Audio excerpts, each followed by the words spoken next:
específica y un poco compleja, pero les voy a ir diciendo cuáles son como los puntos más importantes, ¿ya?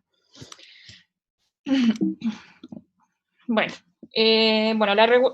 como vimos en la clase anterior, la hematopoiesis es un proceso que es bien complejo, en la cual partimos de una célula altamente indiferenciada y la cual da o genera distintas células maduras con distintas funciones, distintos fenotipos, etc. ¿Ya? Por ende, si la hematopoiesis es un proceso complejo, su regulación lo es más aún. ¿Ya? Ahora, la hematopoiesis está estrictamente controlada por distintos factores, entre ellos factores estimulantes y factores inhibidores. ¿Ya? En el fondo, es parecido a lo que ocurre, no sé si han visto ya endocrino, pero parecido a lo que ocurre en el sistema endocrino, en el cual hay feedback positivo y feedback negativo. ¿Ya? Ahora, los factores estimulantes, o también algunos le llaman hematopoietinas o hemopoietinas, regulan la proliferación, la diferenciación y maduración de los progenitores hematopoiéticos. También mantienen la integridad de la membrana celular y la viabilidad celular de los elementos maduros e inmaduros, y promueven la activación funcional de las células sanguíneas maduras para que finalmente cumplan su función final. ¿Ya? Ahora, en general, no todas, pero en general las hemopoietinas son glicoproteínas y que tienen actividad biológica elevada. Esto significa que son células que en cantidades o en concentraciones bastante bajas pueden conseguir funciones o estimular células fuertemente, ¿ya? Por eso sus niveles en sangre y tejidos en condiciones basales son mínimos, pero obviamente en condiciones en la cual hay pérdida celular o déficit de nutrientes, empiezan a subir estas concentraciones para estimular la proliferación y el desarrollo de elementos celulares específicos, ¿ya? Es por eso que incrementan rápidamente su síntesis y liberación después de hemorragias, predominantemente infecciones, y en el caso de los linfocitos T, B y NK, luego de un estímulo antigénico, ¿ya? Ahora, las hemopoietinas se sintetizan en muchos lugares, ya en muchas células también, en los linfocitos, los macrófagos, los fibroblastos, células endoteliales, y hay muchas hemopoietinas que no solamente cumplen una función dentro del sistema hematopoiético, sino que también pueden ir a cumplir diversas funciones en otras células.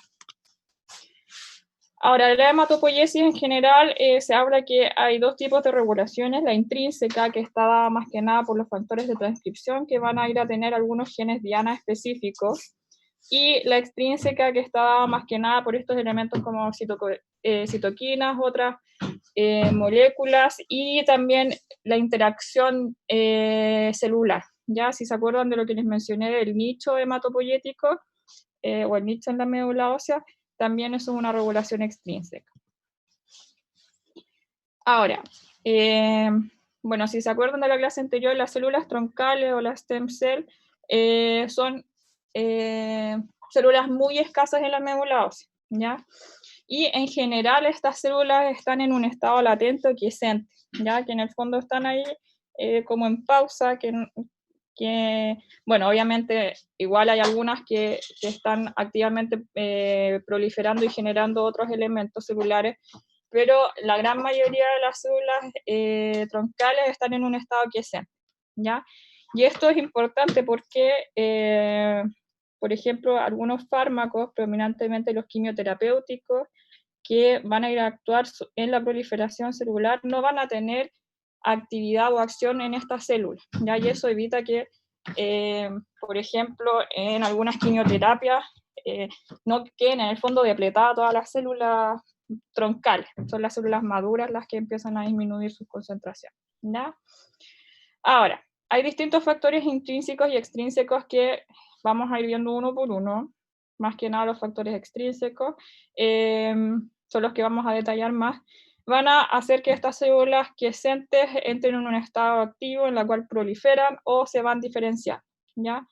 Y aquí puede haber una expansión simétrica en la cual esta célula troncal prolifera y genera dos células troncales, una mantención asimétrica en la cual se genera una célula troncal y una célula progenitora que ya va a avanzar en una línea específica, o una diferenciación o división simétrica en la cual solamente se generan dos células progenitoras, ¿ya?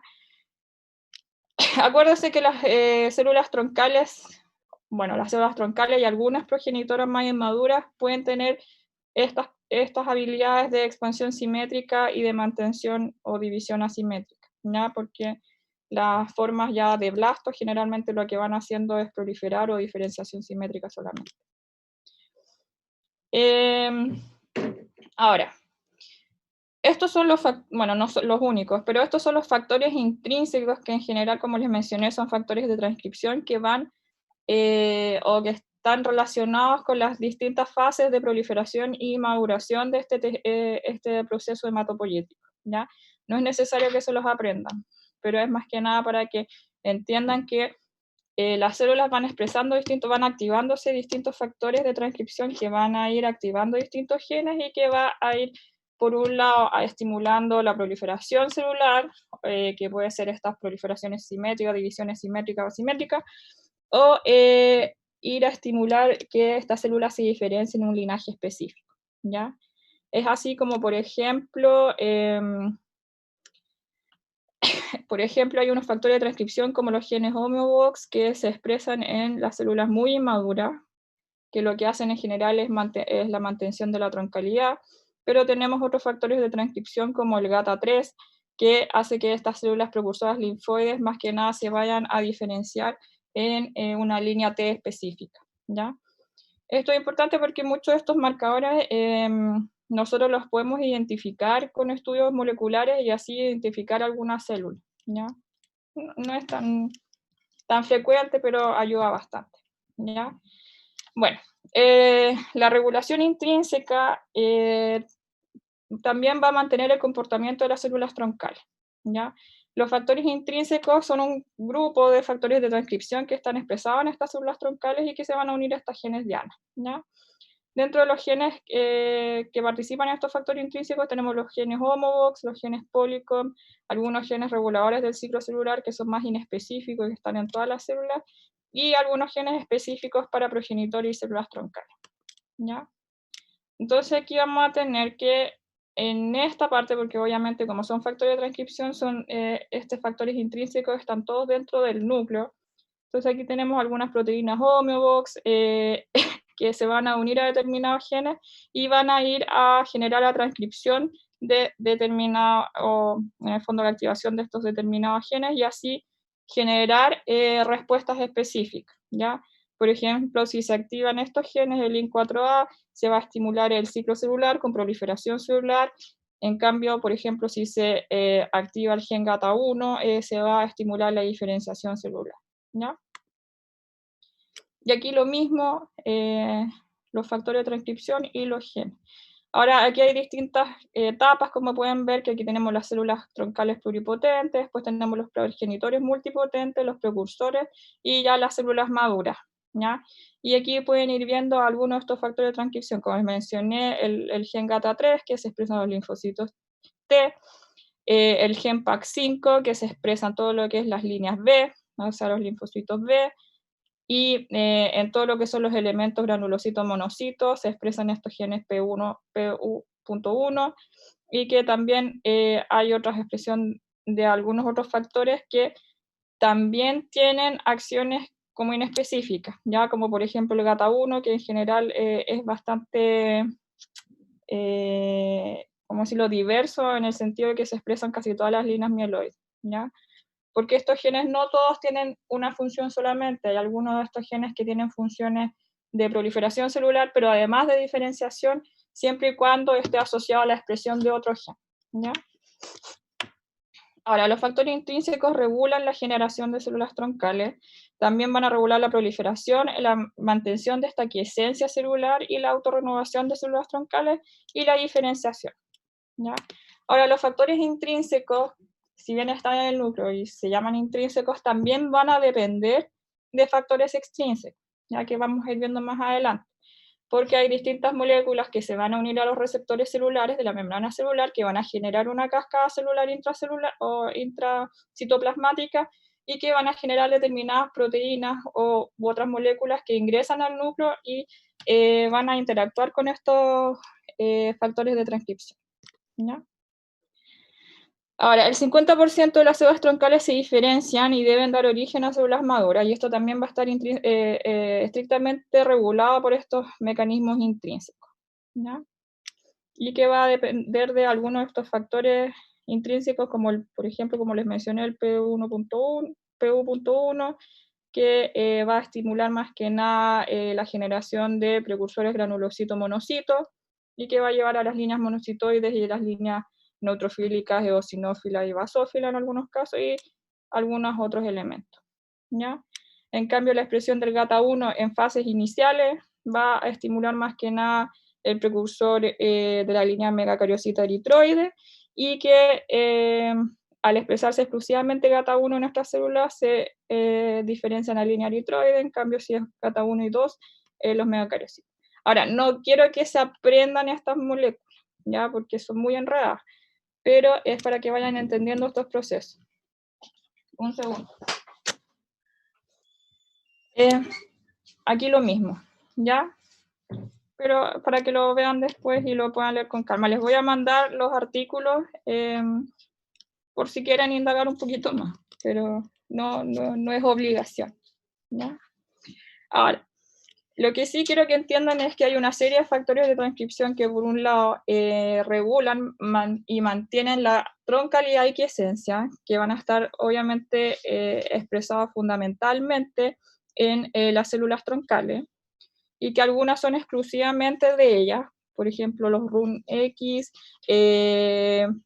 y el TEL sobre todo, pero hay otras de estos factores de transcripción que se van a ir dando también en las células maduras, ¿ya?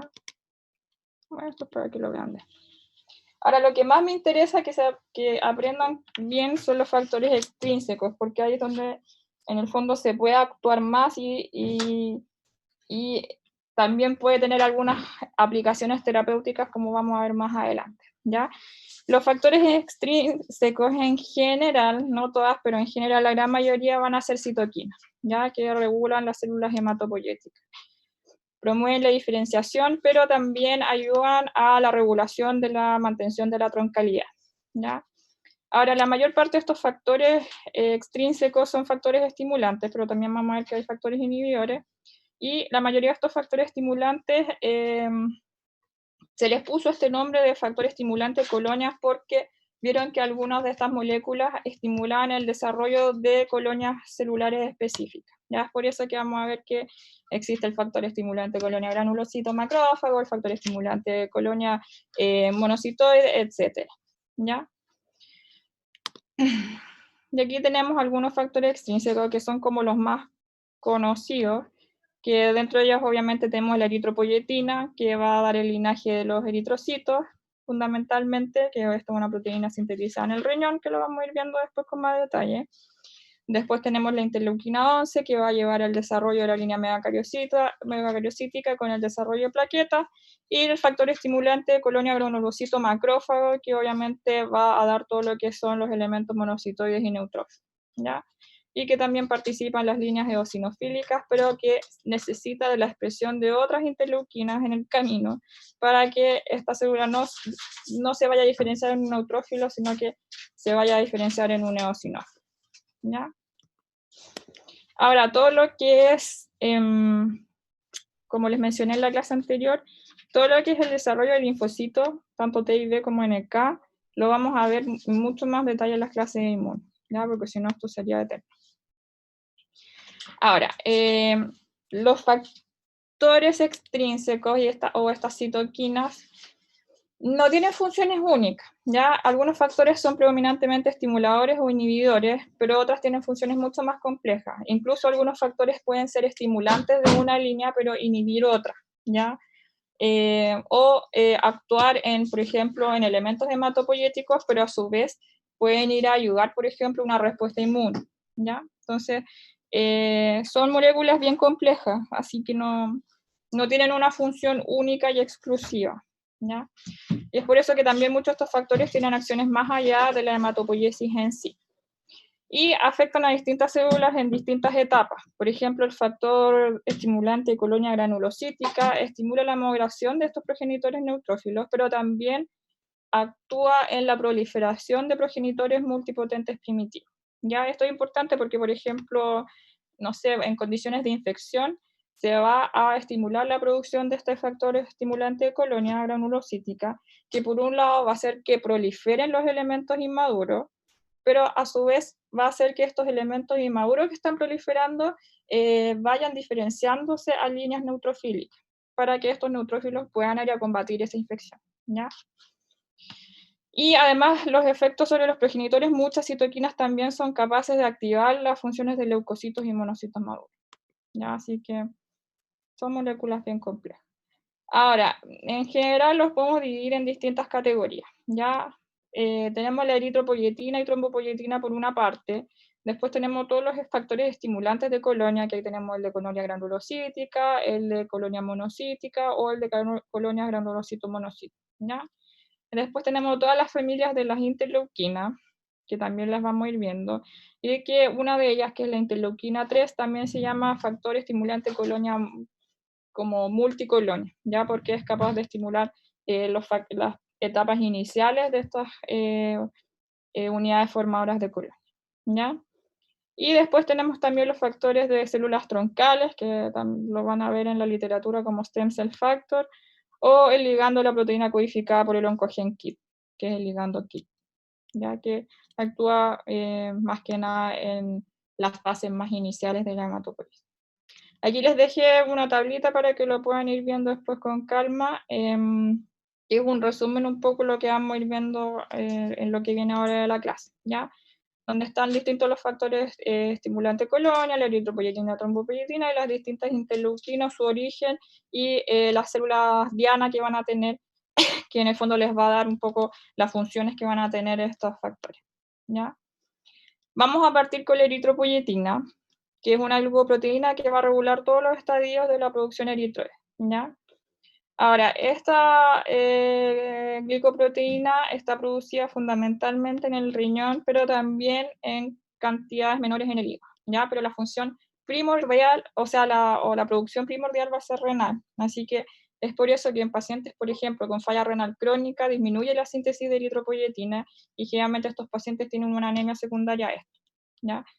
Hay un artículo que es bien interesante, pero es un poquito específico, pero se los voy a mandar para que vayan viendo cómo es el efecto o cómo se va regulando la síntesis renal de eritropoyetina en distintas situaciones, ¿ya? Y cómo en situaciones de falla renal los pacientes secundariamente van a tener anemia, ¿ya?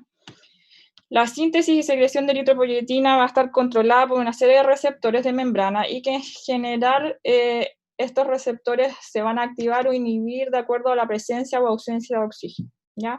Obviamente en estados de hipoxia celular va a surgir una cascada de moléculas que van a estimular la síntesis de eritropoyetina para que hayan más eritrocitos que transporten oxígeno y que lleven este oxígeno a la célula. Pero si hay una cantidad normal de oxígeno, se va a inhibir esta síntesis de eritropoyetina o se va a mantener ahí controlada, ¿ya? Ahora, esta eritropoyetina, como les dije, se sintetiza en las células peritubulares de la corteza renal y aumenta cuando aumentan las demandas de oxígeno. Ahora, esta eritropoyetina se va a sintetizar en el riñón y va a ser transportada hasta la médula ósea, donde se va a unir a los distintos progenitores eritroides, y más que nada en las células que son de la unidad formadora de colonias eritroides. Y ella va a participar en todos los procesos que van a caracterizar a esta célula. O sea, por un lado, la proliferación de estos elementos eritroides, la síntesis de hemoglobina y la síntesis de las proteínas del citoesqueleto. Todo va a depender de esa eritropoyetina. Es por eso que en ausencia de eritropoyetina, las líneas eritroides se ve muy afectadas, ¿ya? Y aquí tenemos, aquí esta es una imagen de este artículo que les menciono, en la cual tenemos un riñón, que estas células rojitas son las células productoras de eritropoyetina, que la cual en condiciones fisiológicas no son tantas, o sea, son altas, pero están como en un pool bastante normal, ¿ya? Pero frente a condiciones de hipoxia o alguna alteración mutación genética o inactivación farmacológica de esta eritropoyetina, va a haber un factor que se llama el factor inducido por hipoxia, que va a llevar en el fondo, a estimular esta síntesis de eritropoyetina, y eso también va a activar la síntesis de estas células productoras de eritropoyetina, ¿ya? Ahora, las células estas células rojitas que les menciono, que son estas células productoras de eritropoyetina, su origen no está tan claro. Se cree que son algunas células estromales renales o que son células que se diferencian de células productoras de renina, de fibroblastos intersticiales. Algunos piensan incluso que pueden nacer de estos pericitos o de células mesangiales. Pero lo importante es que muchas de estas células en condiciones de hipoxia, al ser activadas por este factor inducido por hipoxia, se van a diferenciar en células productoras de eritropoyetina y que finalmente van a liberar esta eritropoyetina al plasma, ¿ya? Aquí lo mismo, las dos condiciones. De hecho, este estudio en el cual descubrieron este factor inducido por hipoxia y su rol en la generación de eritropoyetina hizo que estas personas se ganaran el premio Nobel el año 2019, ¿ya? Aquí tenemos este factor inducido por hipoxia alfa, que en condiciones de oxigenación normal se va a unir a este oxígeno y que se va a unir a distintas moléculas y que finalmente va a llevar a que éstas se unan a ubiquitinas y se degrade finalmente este factor inducido por hipoxia, ¿ya? Entonces, obviamente aquí este factor inducido por hipoxia no va a pasar al núcleo y no va a generar la transcripción de distintos genes que llevan a la síntesis de eritropoyetina. Ahora, si tenemos condiciones de hipoxia, no va a estar este oxígeno aquí y vamos a tener este factor inducido por hipoxia que va a estar libre, ¿ya? Entonces, al estar libre, va a pasar al núcleo y a través del núcleo, en el núcleo se va a unir al DNA, va a estimular algunos genes y esto va a estimular la eritropoyesis, el metabolismo y la angiogénesis, ¿ya? Y bueno, aquí nosotros nos vamos a enfocar más que nada en esta parte, que en el fondo va a ser la síntesis de eritropoyetina que va a llevar a la eritropoyesis. Ahora, como les mencioné, esta eritropoyetina actúa en todas las fases de la diferenciación o maduración eritroide, ¿ya? Entonces estimula la proliferación de estos progenitores y su diferenciación en los progenitores tardíos. Y bueno, aquí vamos a ver que muchas veces vamos a encontrar que se habla que estos factores pueden tener estímulos directos o indirectos. Ya el estímulo directo es que generalmente por sí sola esta molécula puede tener una acción. El estímulo indirecto generalmente es que esta molécula puede estimular la síntesis de otras moléculas que van a llevar a una función específica, ¿ya? Por ejemplo, si bien no tiene un estímulo directo en la diferenciación de estas unidades, estos brotes eritroides, ¿se acuerdan los burst forming units? En presencia de otras moléculas sí hace que estas células se diferencien a una unidad formadora de colonia eritroide y después ya pasen a toda la diferenciación de esta maduración de la línea roja, ¿ya? Ya eso con eritropoyetina. En esta parte de la clase vamos a ver las moléculas y después vamos a ver la eritropoyesis, su regulación, la trombopoyesis, su regulación, pero como más por encima, ¿ya?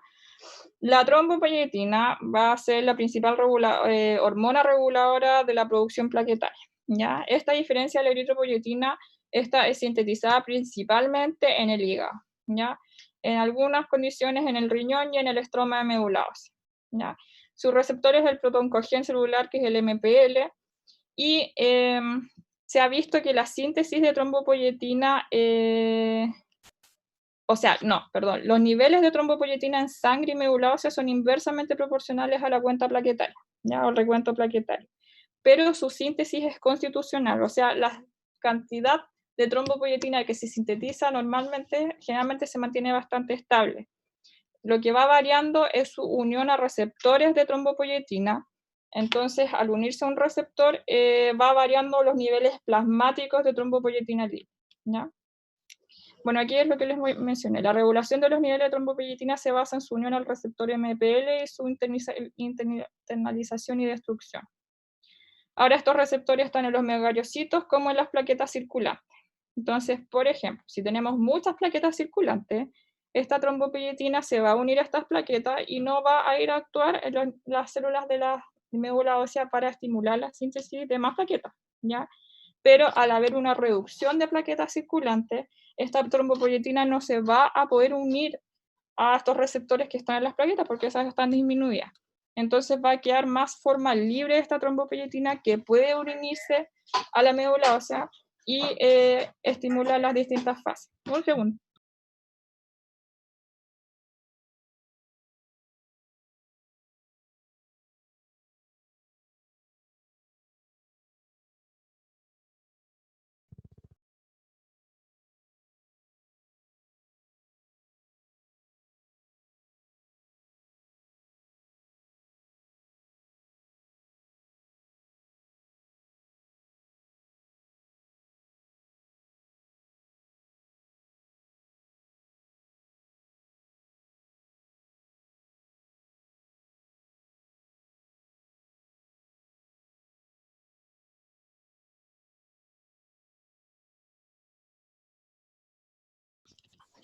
Y ahora sí. Y es por eso que la síntesis de esta trombopoyetina es constitutiva y no aumenta ni disminuye frente a los cambios en número de plaquetas circulantes, sino que su forma libre es la que va a ir variando de acuerdo al número de plaquetas circulantes, ¿ya?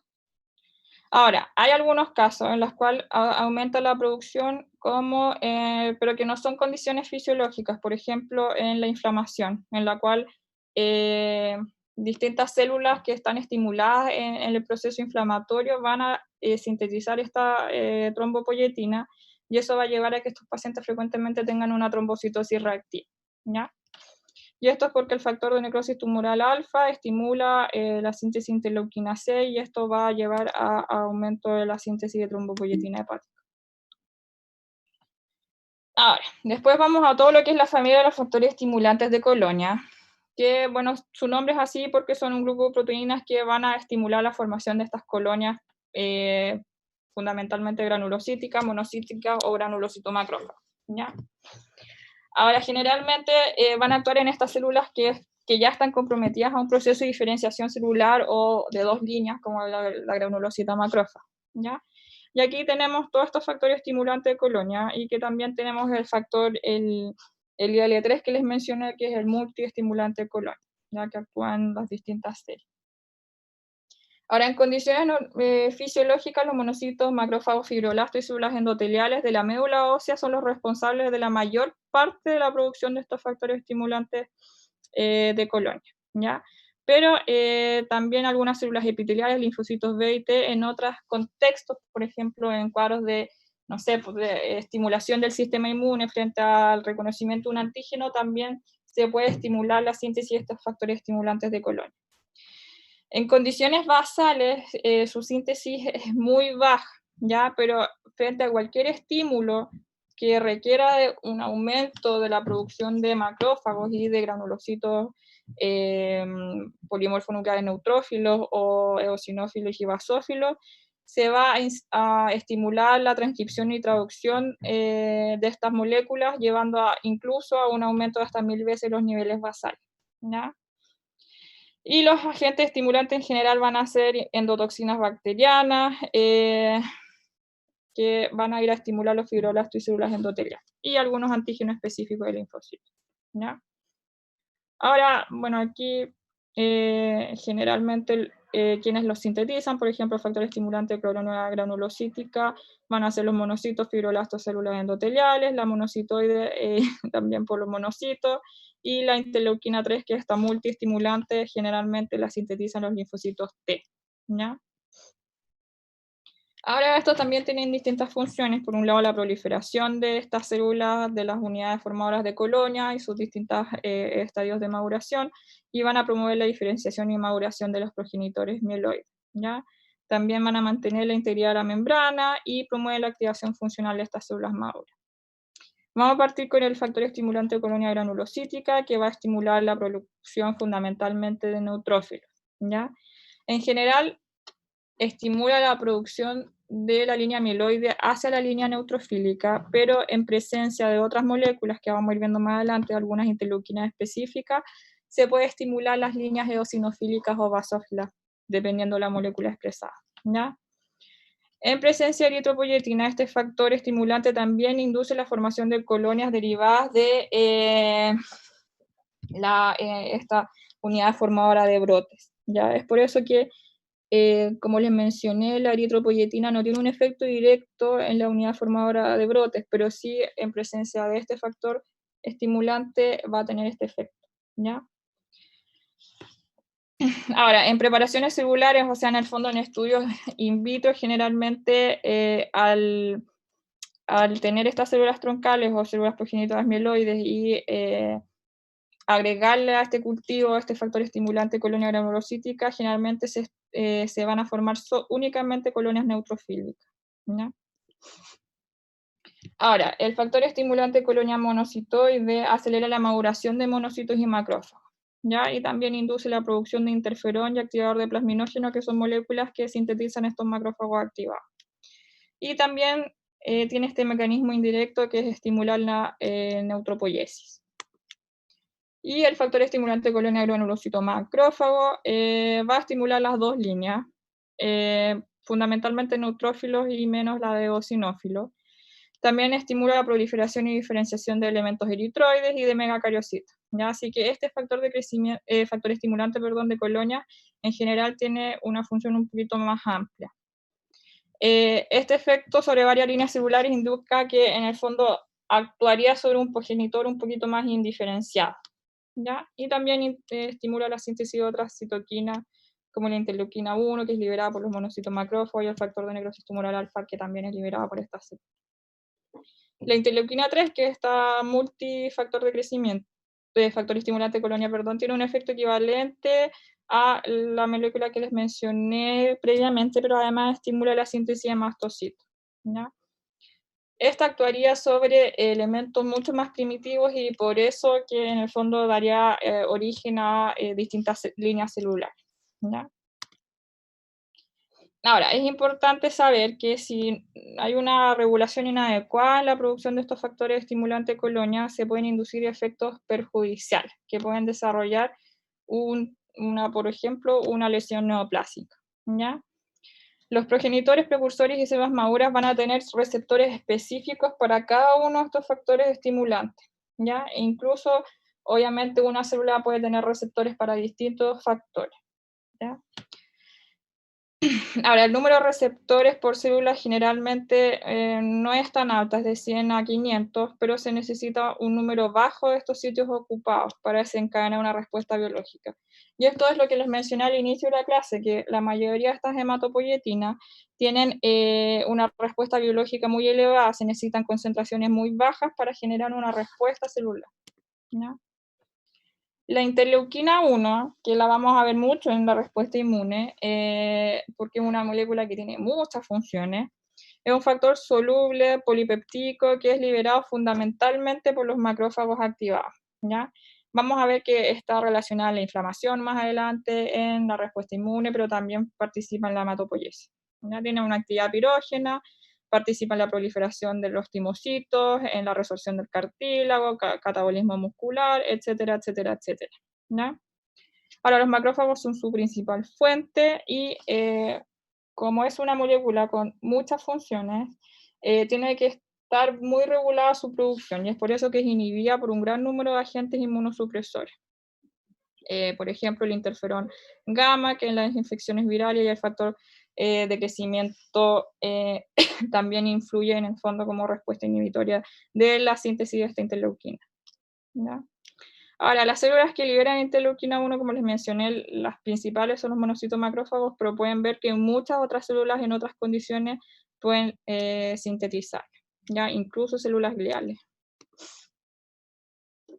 Ahora, la interleuquina 1 en sí no induce la formación de colonias hematopoyéticas, pero hace que una subpoblación sea sensible a otros factores estimulantes, ¿ya?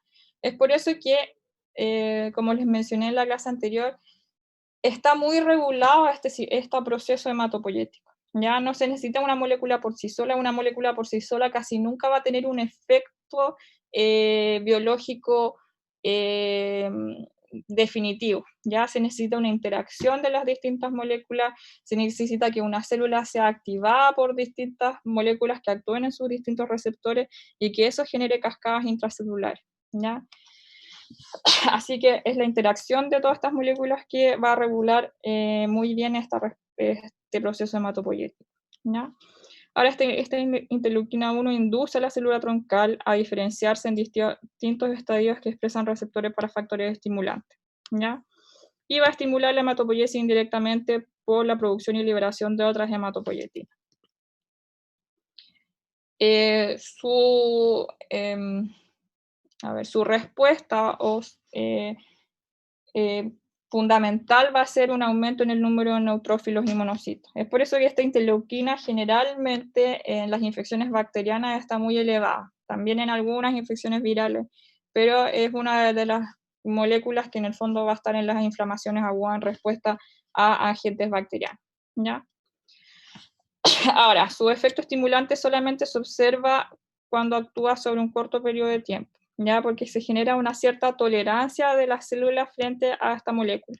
Por eso la administración continua por varios días va a generar todo lo contrario, va a generar citopenia, ¿ya?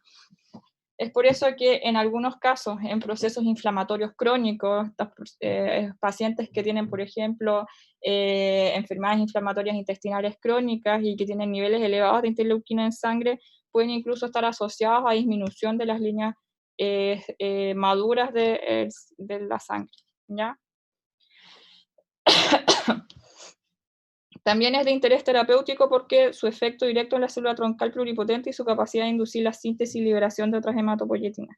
Al final de la clase vamos a ver algunas aplicaciones de estas moléculas para que vayan entendiendo un poquito más, ¿ya? Ahora, la interleuquina 4 es una glicoproteína producida por linfocitos T, fundamentalmente los T colaboradores, y que fue descrita como un coestimulante de la proliferación de linfocitos B no activados, ¿ya? Ahora, eso es en la respuesta inmune. En las células mieloides, la interleuquina 4 es un coestimulante del factor estimulante de colonia granulocito, de la eritropoyetina y la interleuquina 1, ¿ya? Así que la interleuquina 4 en el fondo ayudaría a la formación de colonias granulocíticas, eritroides y mixtas, ¿ya? En general, la interleuquina 4 estimula la proliferación de progenitores primitivos, inhibiendo un poco la de progenitores tardíos. La interleuquina 5, su función fundamental va a ser a estimular la producción de colonias eosinofílicas, ¿ya? Si se acuerdan, el factor estimulante de colonias granulocíticas va a dar en el fondo todo lo que es la línea mieloide, pero en presencia de interleuquina 5, estas células se van a ir a diferenciar a una línea eosinofílica, ¿ya? La interleuquina 6 también es sintetizada por muchas células, dentro de ellas, por ejemplo, algunas células hepáticas, y actúa en varios tejidos. También es uno de los reactantes de fase aguda, y vamos a ver que participa en una de las interleuquinas de la inflamación, ¿no? Bueno, aquí es producida en linfocitos T, monocitos, etcétera, etcétera, y a nivel de hematopoiesis, su función fundamental va a ser actuar sobre la célula troncal, estimulando que salga de la fase quiescente y en el fondo que empiece a proliferar esta célula, ¿ya? Y tendría una acción sinérgica con la interleuquina 3. Bueno, también tiene un rol fundamental en lo que es aumentar el número de colonias megacariocíticas, que no hemos visto mucho hasta el momento, y tendría una acción antagónica sobre las líneas granulocíticas, ¿ya? Y la interleuquina 11, que la interleuquina 11 en conjunto con la interleuquina 3 estimula la formación de colonias megacariocíticas, ¿ya? El stem cell factor, que es más inespecífico, generalmente estimula las células progenitoras hematopoyéticas muy primitivas, por eso stem cell, porque en el fondo actúa sobre las células troncales. Y en células normales existe un protooncogen llamado CKIR que codifica su receptor, ¿ya? Ahora, el stem cell factor es producido constitutivamente por células endoteliales y fibroblastos, y también algunas veces en los queratinocitos, ¿ya? Ahora esta célula, esta molécula va a ir a actuar sobre las células troncales y progenitoras y va a hacer que estas entren en el ciclo celular. Entonces va a hacer que estas células troncales salgan de su etapa de quiescencia y empiecen a proliferar, bastante parecido a lo que ocurre con la interleuquina 6. ¿Ya? Ahora, no induce la formación de colonias por sí solo, pero lo hace en presencia de otras hematopoyetinas que fuimos viendo previamente. ¿Ya? Bueno, y aquí les puse una tablita que es un resumen para que vayan viendo la fuente, la célula blanco y sus efectos.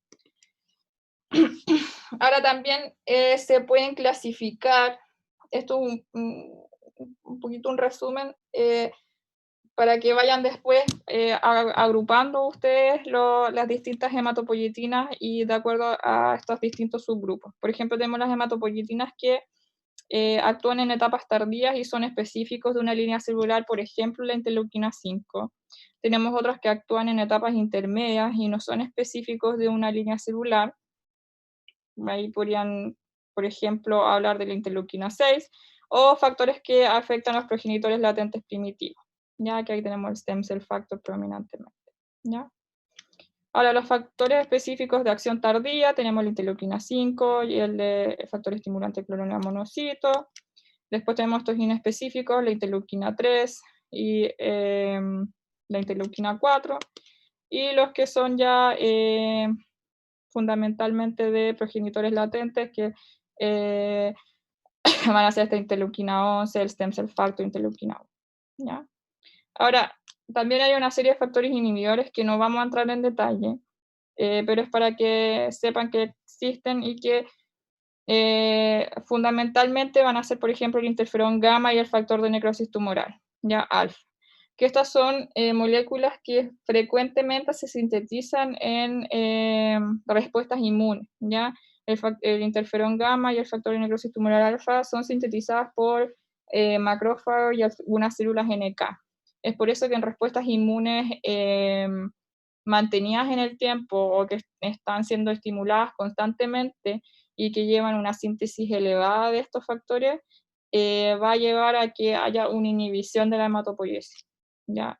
Que es todo lo contrario a lo que uno quiere conseguir en el fondo, pero es una forma de, como el feedback negativo que tiene la hematopoiesis, pero que en condiciones patológicas lleva a que haya una inhibición mantenida de la hematopoiesis y que en realidad es una condición patológica, ¿ya? Y aquí tenemos lo mismo, la fuente y su efecto, para que lo vean con calma esto. Y esto es otro resumen. Ahora, vamos a ver un poco los distintos procesos. Esto es más cortito. Por ejemplo, en la mantención de la troncalidad depende de factores intrínsecos, que son los que vimos al inicio, y de factores extrínsecos, ¿ya? Que de ellos el factor de célula troncal es el más importante, algunos factores de crecimiento más inespecíficos y otras citoquinas, ¿ya?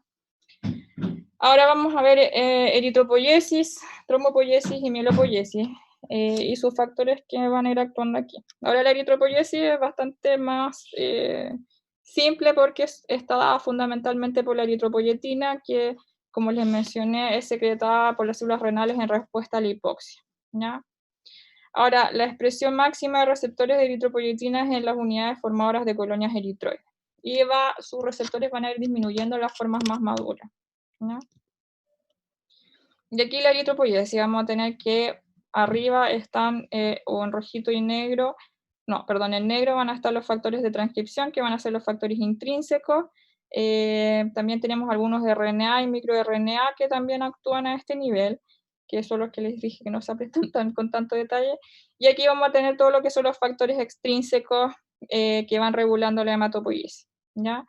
Que por un lado va a ser que esta unidad conformadora de colonias, que van a tener estos receptores de eritropoyetina, proliferen y vayan diferenciándose en las líneas más maduras. Pero para que se formen estas unidades formadoras de brotes eritroides y la unidad formadora de colonia, también se necesitan otros factores extrínsecos que ya vimos, que es la interleuquina 3, el stem cell factor y el factor estimulante de colonia granulocito monocito, ¿ya? Más lo mismo. Ahora, también es importante que hay unas hormonas que modifican la eritropoiesis, por ejemplo, los andrógenos, ¿ya? Es por eso que los hombres tienen cantidades más altas de glóbulos rojos que las mujeres porque tienen mayor cantidad de testosterona, ¿ya? Y hay algunas otras hormonas como hormonas tiroideas, la hormona del crecimiento y los corticoides que también pueden potenciar la acción de la eritropoyetina, ¿ya? Ahora, teníamos todos estos factores extrínsecos que fuimos viendo, pero también la eritropoyesis necesita de otros elementos que son fundamentalmente vitaminas y nutrientes, ¿ya?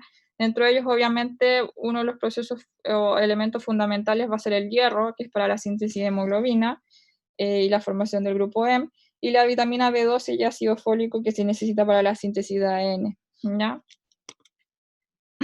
Ahora, el ácido fólico y la vitamina B12 se van a adquirir exclusivamente a través de la dieta, bueno, o suplementación farmacológica. Esperen un segundo.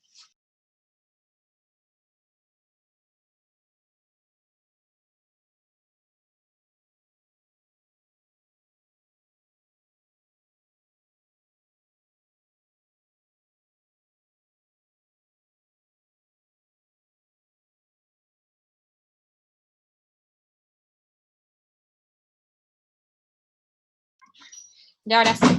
Bueno, el ácido fólico lo van a encontrar en verduras, frutas, cereales y la vitamina B12 más que nada en lácteos, huevos y la carne.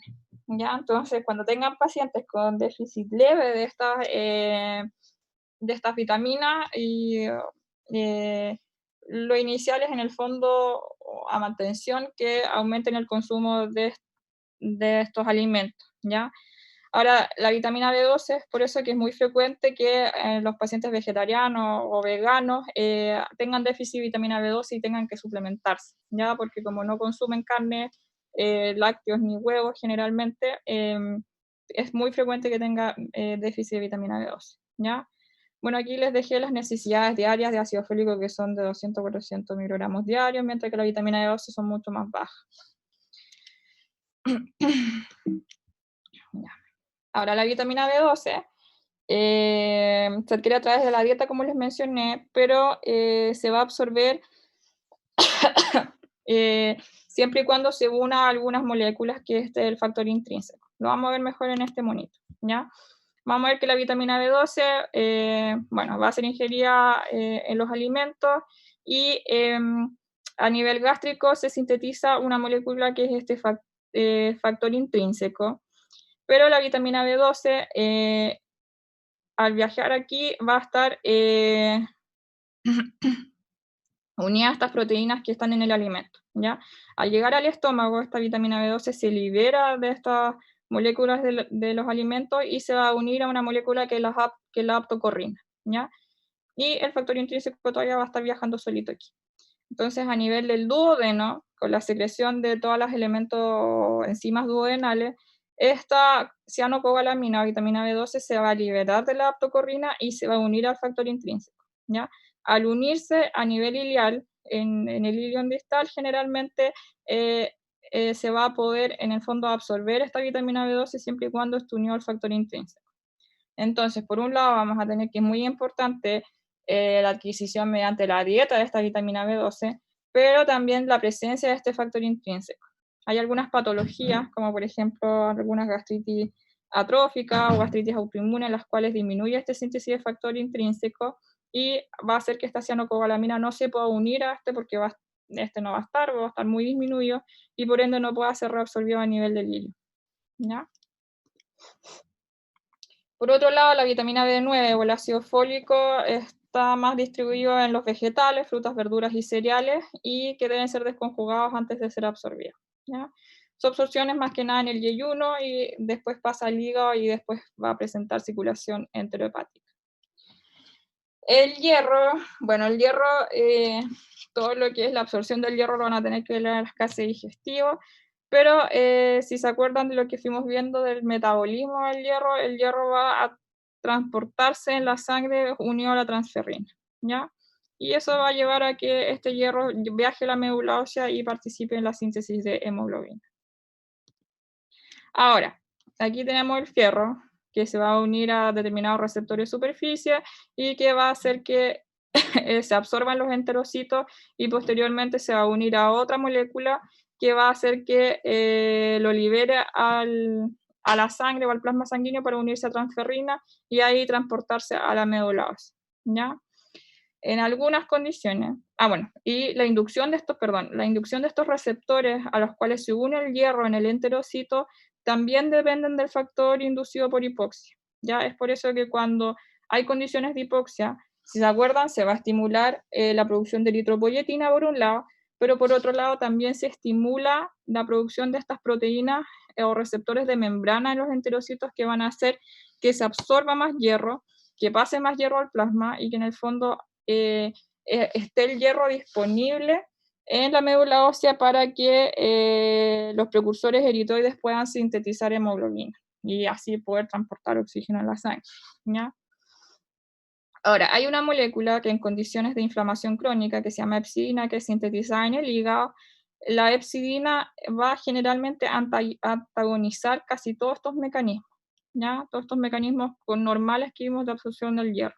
Entonces la hepcidina lo que hace es bloquear este receptor que hace que, o esta molécula que hace que el hierro pase del enterocito hacia el plasma. Y la hepcidina se sintetiza en enfermedades inflamatorias crónicas. ¿Ya? Es por eso que también existe la anemia asociada a inflamaciones crónicas, porque en estas condiciones aumenta sustancialmente esta hepcidina que va a bloquear el paso del hierro y por ende no va a haber una síntesis adecuada de hemoglobina. Generalmente estas van a ser anemias microcíticas hipocrómicas, hipocrómica porque son células que tienen menos cantidad de hemoglobina. ¿Ya? Después tenemos la trombopoiesis, que es regulada por este mecanismo humoral y que en el fondo va a depender del número de recuento plaquetario circulante. Ya el factor fundamental va a ser la trombopoietina, que estimula la proliferación de estos megacariocitos y su diferenciación para que puedan después liberar estos fragmentitos de citoplasma. Pero también tenemos otras moléculas que fuimos viendo que la interleuquina 11 es fundamental también en estos procesos. Y aquí tenemos lo mismo. Tenemos una serie de factores intrínsecos que participan y los factores extrínsecos, ya que es fundamentalmente la trombopoietina. ¿Ya? Y la leucopoiesis, que esta es más compleja porque actúan muchos factores. Dentro de ellos vamos a tener el stem cell factor, la interleuquina 3 y los factores estimulantes de Colonia, ¿ya? Ahora, en general, tiene que haber una acción combinada de estos factores estimulantes de Colonia para que haya una aparición de precursores mieloides. Y estos se van a diferenciar, como fuimos viendo, a distintas líneas. Por ejemplo, en presencia de interleuquina 5, se va a estimular la línea eosinofílica, y cuando hay ausencia de interleuquina 5, generalmente se va a diferenciar a líneas basofílicas.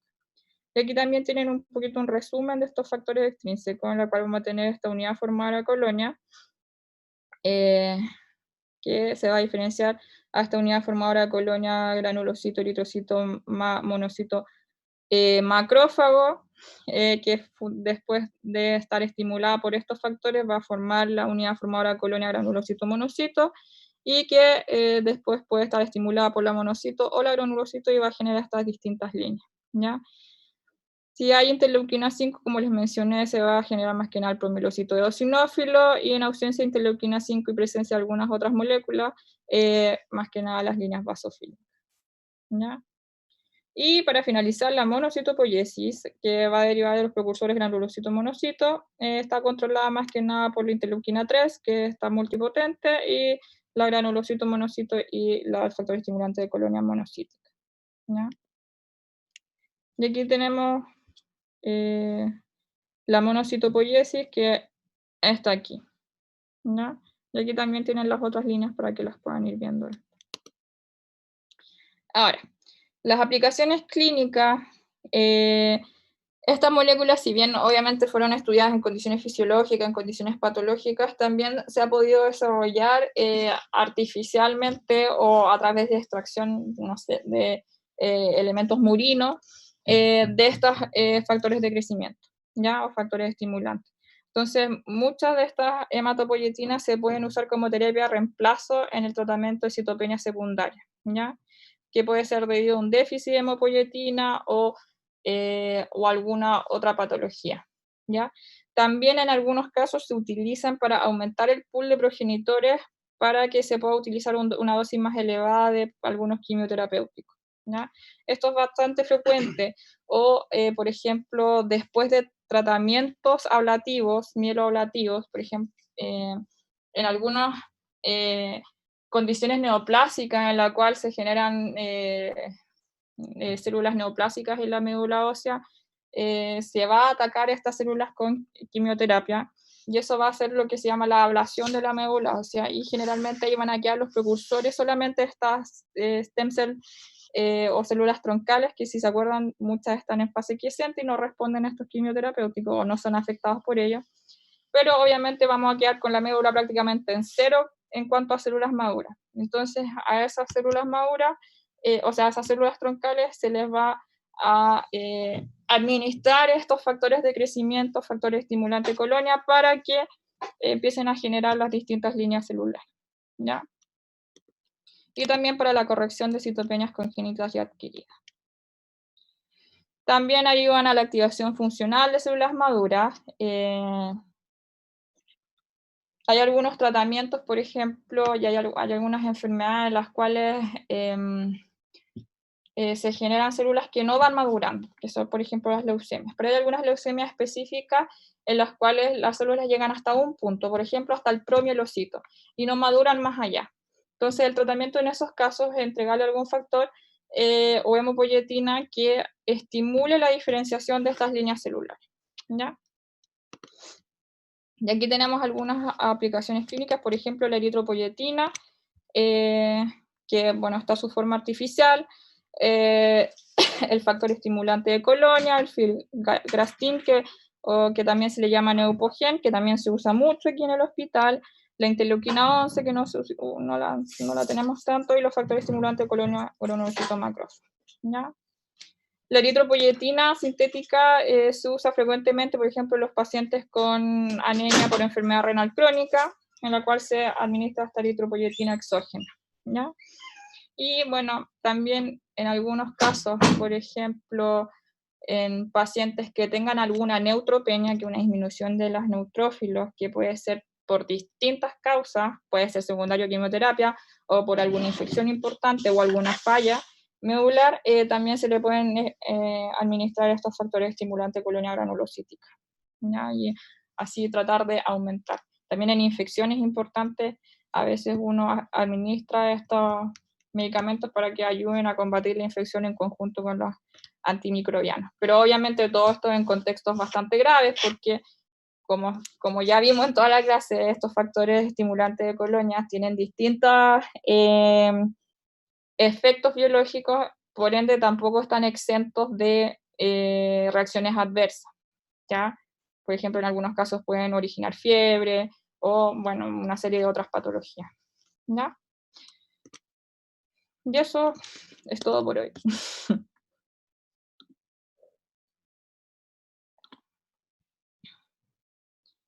Profe, ¿Sí? una consulta, ¿qué significa eso del estado de quiesencia? Que la célula está como latente en la médula ósea. No Como, está proliferando. No sé si se acuerdan de las clases de ciclo celular. Cuando están en G0, las células están quiescentes. ya, muchas gracias. ¿Alguna otra duda?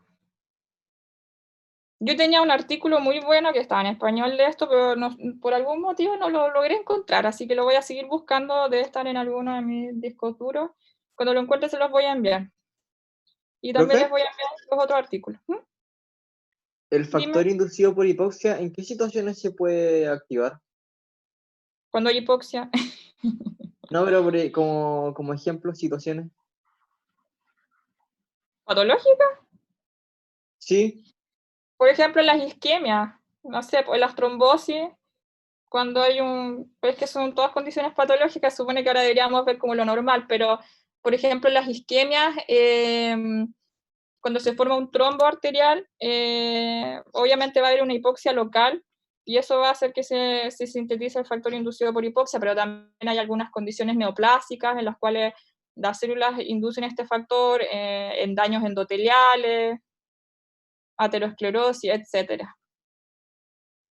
Y también, por ejemplo, obviamente los pacientes que viven en altura, que ellos tienen lo que se llama poliglobulia, porque como están en un ambiente un poquito más hipóxico que a nivel del mar, se estimula la síntesis de eritropoyetina y generalmente tienen mayor cantidad de glóbulos rojos que nosotros, que estamos a nivel del mar. Ya, gracias. No. ¿Alguna otra duda?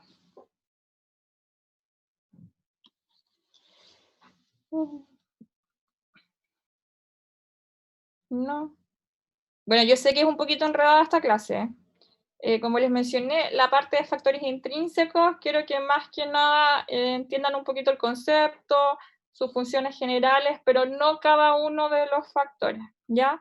Me interesa mucho más que se sepan los factores extrínsecos, porque clínicamente los factores intrínsecos es muy poco lo que uno puede hacer, ¿ya? O sea, ya son es algo mucho más avanzado.